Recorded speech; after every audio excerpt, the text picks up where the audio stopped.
Hello, Internet. Very nice to see you. Sorry I'm late.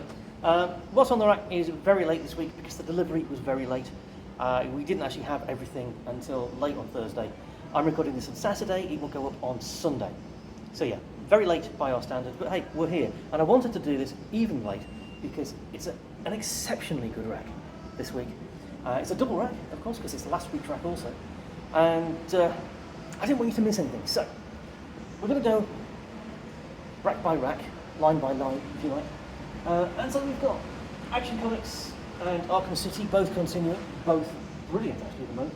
Then we've got our first number one, Apache Delivery Service. This is from Matt Kindt, Tyler Jenkins and Hilary Jenkins. It's a Vietnam story of sorts. A tale of horror and survival and camaraderie. I don't want to go any further into it than that. It's a beautiful looking book. I think the artwork matches the gritty style of the storytelling, and it is quite a gritty story about the horrors of war. But it's also excellent, so you might want to check it out. Aquaman the Becoming continues. I'm liking this new Aquaman. Never been that big of an Aquaman fan, but I like this guy. And there's a lot to be said, actually, for if you want to change a character, create a new one, it works. I Think Old Truth continues. This is such a breath of fresh air. It's a road trip, it's a romp across Europe, two very different women thrown together by circumstance. It's like Thelma and Louise, if Thelma and Louise was fun, is where we're going with this. It is just a delight. It's a delight to look at, it's a delight to read.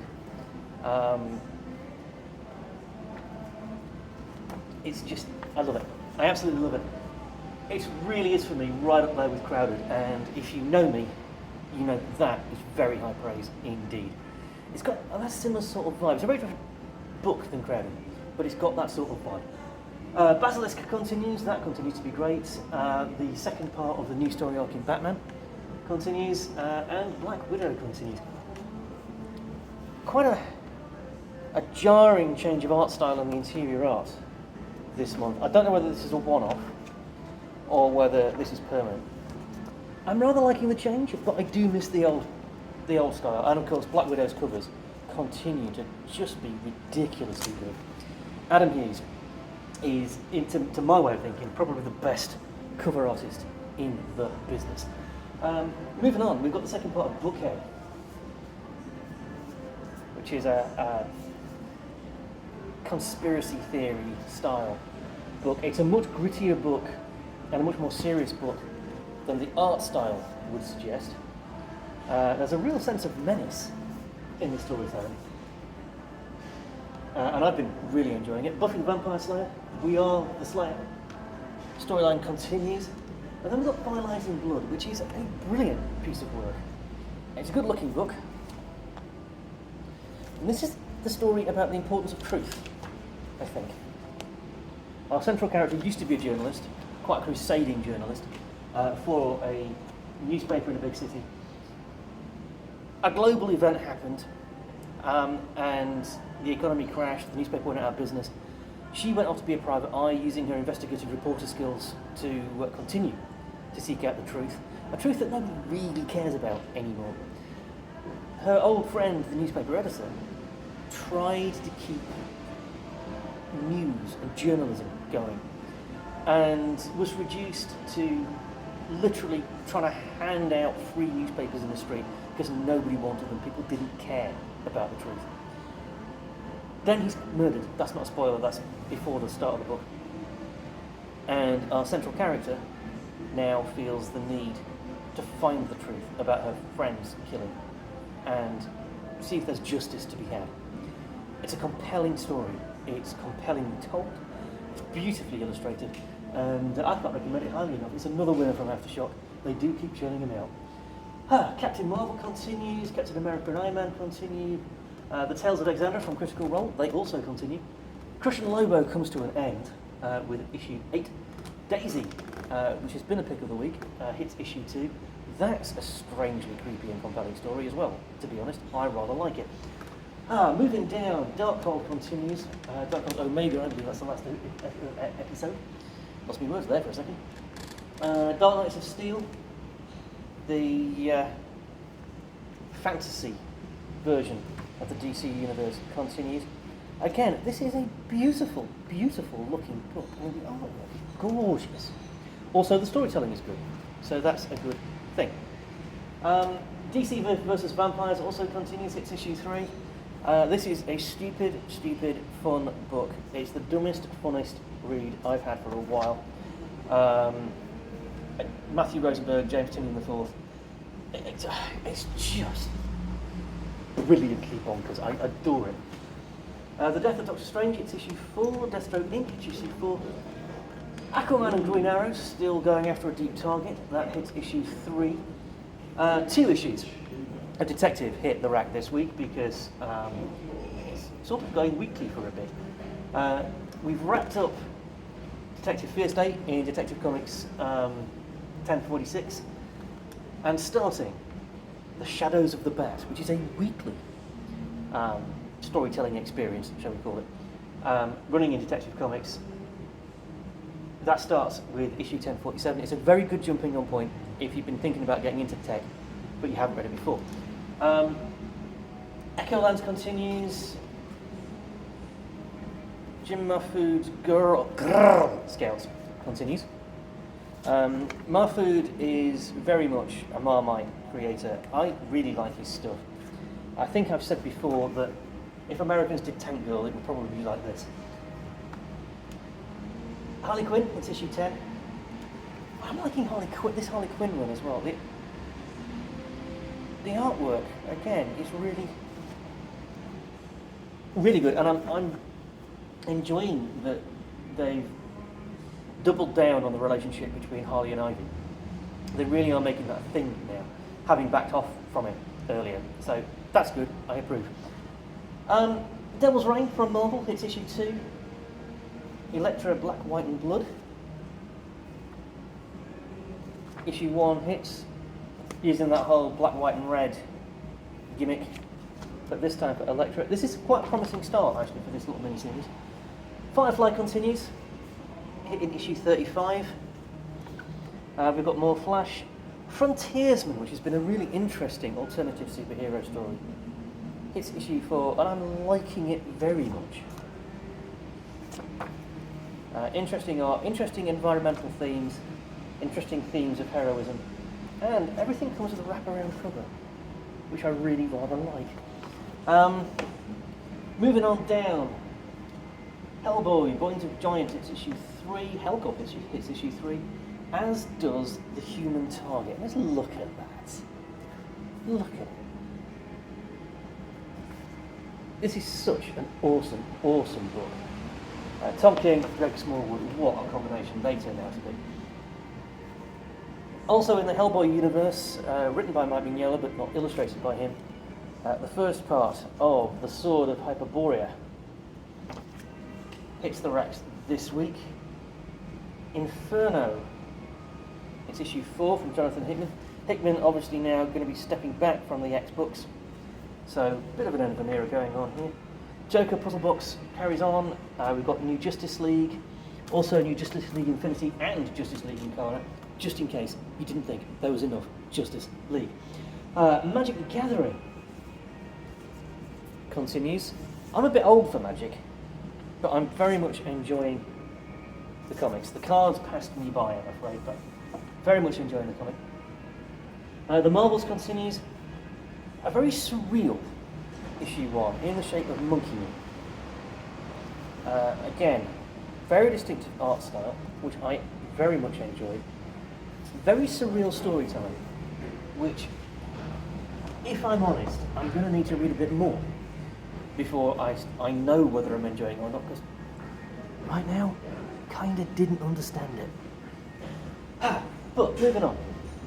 May's book hits issue 5. This has been a beautiful series about love and loss and grief and the need to move on. From Jeff Lemire, it's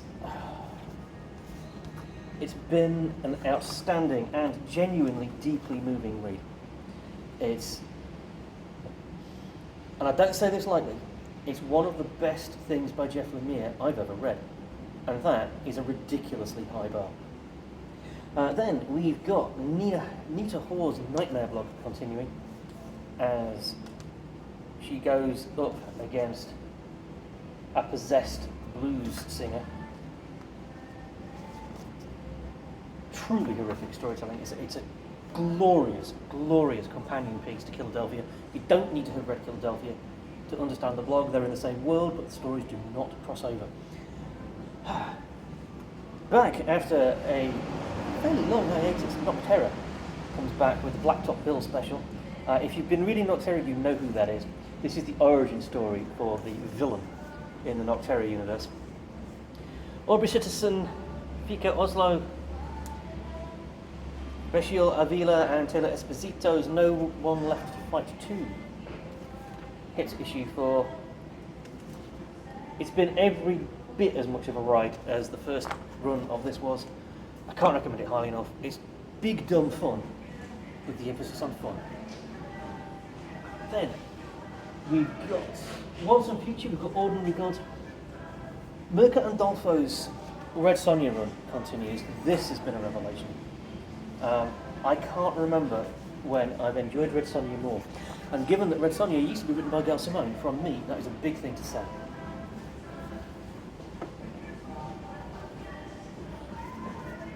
Robin's first story arc in his solo book is coming to an end. I can't show you that page because it would be a spoiler.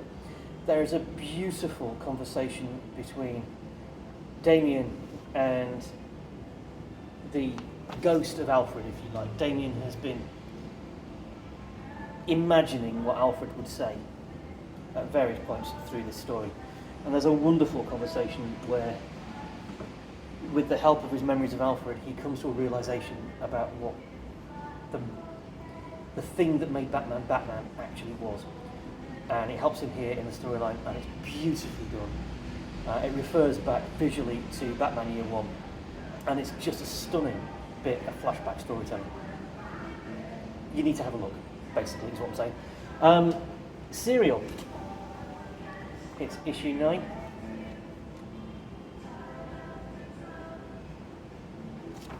Just beautiful, beautiful, beautiful Terry Moore art. It's also very powerful storytelling, as you would expect from Terry Moore. But for me, it's always the art with me with Terry Moore. His line is so clean and so beautiful. Then we have Shang-Chi. We have The Soul Plumber. We have two issues of Amazing Spider-Man, 83 and 84, dropping this week because of the bank holiday shenanigans. The Beyond storyline continues, and continues to be gripping. Then we've got Star Wars Bounty Hunters, we've got Star Wars Dr. Aphra, sorry I'm down here. A welcome return in a two-parter for the Stray Dogs. Now you know me, I'm not a dog person, I'm a cat person, but Stray Dogs was my book I didn't expect to love but really did for 2021. It told the story of a dog whose owner was murdered by a serial killer who literally killed people, stole their dogs, took the dogs home. Played with the idea that dogs' memories aren't perfect, and did that particular central character dog had to try and persuade all the other dogs in the house that actually their master was not a good man, and they had to, get justice for their original owners. It had a happy ending, it worked out beautifully, it was a very cleverly written book. Stray Dogs Dog Days is a series of vignettes telling the stories of the various dogs that appear in Stray Dogs before they were taken by the serial killer. It's a super bit of writing. It's glorious. It's only a two-parter. If you didn't read Stray Dogs, you don't have to have read Stray Dogs to enjoy these stories. You do kind of need to know what the premise of Stray Dogs was. But if you didn't read Stray Dogs, you should. And you can, because the trade paperback collection is out and in stock, so you can do that. You could also try and find the original issues in singles, but that's going to cost you a lot. It sold out quick. What else is there? We have got New Suicide Squad. New Superman 78. New Superman Son of Kal-El. And the first part of Jeff Lemire's Swamp Thing Green Hell. I like Jeff Lemire, I like Swamp Thing. I haven't read this yet, but it looks fantastic. It is another one of these black label oversized jobs which get on my nerves because they don't fit on the rack properly and they don't fit in my comics boxes properly, but that's just me being a nerd, so ignore that. If you're a fan of this brand of horror that Swamp Thing has always brought, you're going to want to have a look at that. Finally, down to the last rack. We've got Task Force Z. We've got Thor. We've got a fantastic collection of reprints of old Optimus Prime comics. There's a real wealth of stuff in here. If you are a fan of the Transformers, but you weren't around in the 80s, there are some stories in here that you will absolutely love. There's some more recent stuff in here as well, but there's some 80s stuff in here that you will absolutely love. I'm invoking the pink cover rule. If it's got a pink cover, you are going to like it. Two Moons continues, as does Warhammer 40,000, the Sisters of Battle. And then finally, we've got two new entries into the Marvel Wastelanders series. We've got Wastelanders Star-Lord, and we've got Wastelanders Doom. These are the same world. I don't think they really tie into the podcast stories, but they're in the same world as the podcast stories. And you should search for Marvel Wastelanders wherever you get your podcasts, because those are free podcasts, great storytelling, great audio drama. I think you'd probably like them if you like superheroes. And speaking of liking superheroes, last thing on the rack, as always, X-Men hits issue 6. Whew, that was a bumper wrap. So much more than we normally would have. All on the rack right now. Come on down and see us. Obviously this is going to drop on Sunday. We will be open again as you see this on Wednesday at 1 o'clock. Hope to see you then. All of this stuff will still be here. And of course we'll be back on Wednesday with the next What's on the Rack, which will be on time unless they don't deliver my delivery properly like they didn't this week. So fingers crossed, we'll see you then. Until we do, be kind to yourself, be kind to everybody else. Stay safe, stay geeky, and love comics. We'll see you soon.